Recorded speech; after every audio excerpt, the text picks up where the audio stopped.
Hi, kids. Listen, I know a great game we can play. Now, here's what we do. I'll make some different sounds of things you can do with your hands. And if you know what they are, you act out the sound for me, okay? You understand? Yeah. All right.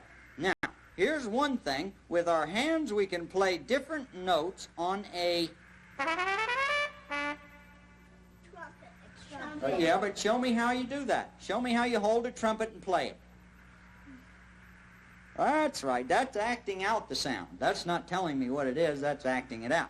Okay, here's another one. That's right. Something you can do with your hands is to... Very good. Sawing through a piece of wood. Right. Excellent.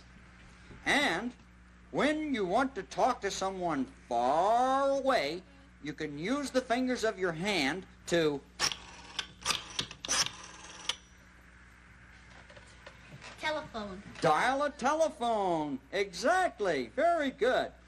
Okay. And if you want to write a letter to a friend, you can write a letter on a... Typewriter. That's right. Very good. You guessed them all.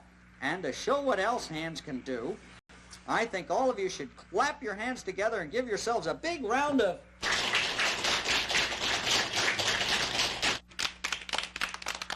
applause. Very good. Great. You guys are smart.